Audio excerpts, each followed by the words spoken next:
আসসালামু আলাইকুম। আশা করি সবাই ভালো আছেন। আজকে আমি আপনাদের জন্য নিয়ে এসেছি গরম গরম সিঙ্গারা রেসিপি। প্রথমে সিঙ্গারার শীট তৈরি করে নেওয়ার জন্য আমি একটি ময়দার ডো তৈরি করে নিব। ডো তৈরি করে নেওয়ার জন্য এখানে আমি মেজারমেন্ট কাপে 2 কাপ ময়দা নিয়েছি। দিয়েছি হাফ চা চামচ লবণ, 1 চামচ কালো জিরা, 4 টেবিল চামচের মতো সয়াবিন তেল। সিঙ্গারার ডো তৈরি করার জন্য তেলের পরিমাণটা সামান্য বেশি লাগে। এবার সব উপকরণকে আমি হাতের সাহায্যে কিছুক্ষণ মেখে নিব।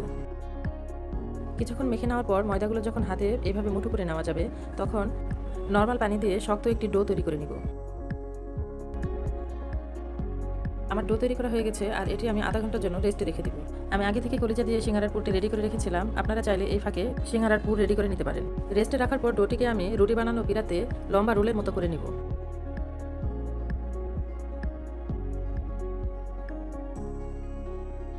এবার এই রোলটিকে আমি একটি চাকুর সাহায্যে সমান কয়েক ভাগে ভাগ করে নিব। এবার এক ভাগ লেচি রেখে বাকি লেচিগুলোকে আমি বাটিতে রেখে ঢাকনা দিয়ে ঢেকে রাখবো, যাতে ড্রাই না হয়ে যায়। এবার এই লেচিকে আমি লম্বা বরাবর বেলে নিব। সিঙ্গারা তৈরির জন্য লম্বা করে রুটি বেলে নিতে হয়। এবার এই রুটির মাঝ বরাবর চাকু দিয়ে কেটে নিয়ে একটি অংশ দিয়ে আমি সিঙ্গারা তৈরি করে নিব।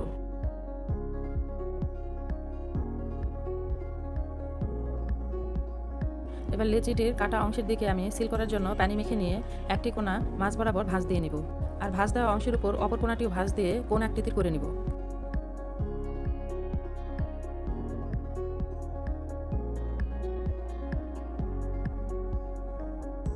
এবার এই কোণের ভেতর পুর ভরে দিয়ে সামনের অংশটিও পানি মেখে নিয়ে সিল করে দিব।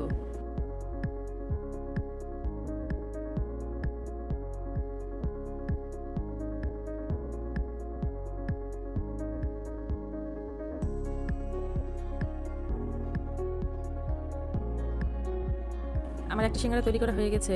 একইভাবে আমি সবগুলো সিঙ্গারাই তৈরি করে নিয়েছি। এবারে সিঙ্গারাগুলো আমি ভেজে নিব, আর তেল গরম হলে আমি সিঙ্গারাগুলো একে একে ভেজে নিব।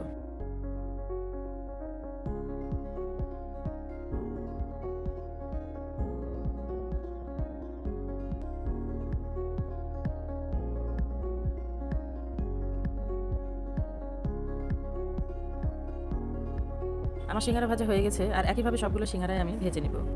আমার রেসিপিটা ভালো লেগে থাকলে আপনারা বাসায় ট্রাই করবেন, আর কেমন হয়েছে তা কমেন্ট করে জানাবেন। এতক্ষণ আমাদের সাথে থাকার জন্য ধন্যবাদ।